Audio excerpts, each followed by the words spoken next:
Aku ini cuma bangku tua. Diam di sudut ruangan, kayuku kusam, kakiku berdecit kalau diduduki. Tapi jangan salah, aku sering jadi saksi cerita besar yang manusia anggap kecil. Sampai akhirnya meledak. Hari itu, aku mendengar kabar yang berat. Barang bukti korupsi disita KPK. Nilainya 6,38 miliar rupiah. Angka yang kalau ditulis panjang, bisa membuat orang terdiam sejenak. Lalu bertanya, uang sebanyak itu bisa dari mana? Rinciannya jelas, rapi, dan dingin. 1.793 juta uang tunai rupiah, tersimpan tanpa rasa bersalah. SDG 15.000 rupiah, yang dikonversi setara 2,16 miliar rupiah. Mata uang asing yang seharusnya untuk perdagangan, bukan suap. Lalu logam mulia seberat 1,3 kilogram, bernilai 3,42 miliar rupiah. Emas, mengkilap, berat. Sama beratnya dengan konsekuensi yang menyertainya. Belum lagi barang bukti elektronik, ponsel, perangkat, jejak digital. Benda-benda kecil yang sering dianggap sepele. Tapi justru paling jujur. Karena data tidak pernah pandai berbohong. Aku, bangku tua ini, cuma bisa menghela napas tayu. Karena uang yang katanya hanya 4 miliar rupiah saat kejadian, ternyata berkembang menjadi 6,3 miliar rupiah. Bukan karena bunga bank, tapi karena pengakuan. Uang dari wajib pajak lain. Satu kasus membuka pintu ke kasus lain.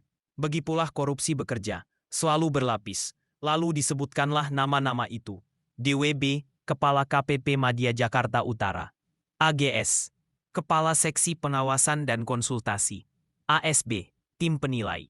3 jabatan, 3 peran, 1 lingkaran kuasa. Di sisi lain, ada ABD, konsultan pajak. Dan EY, staf perusahaan wajib pajak. Pemberi dan penerima. Saling membutuhkan.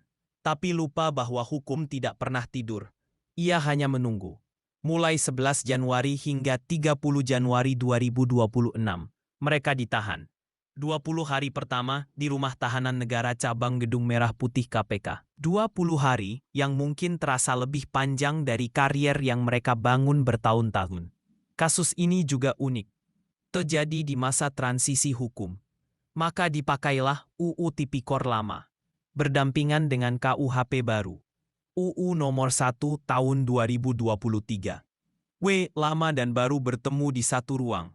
Mengingatkan kita bahwa kejahatan masa lalu tetap harus dipertanggungjawabkan, meski zaman berganti.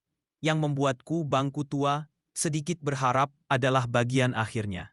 KPK tidak berhenti pada penindakan. Mereka akan berkoordinasi dengan Direktorat Jenderal Pajak.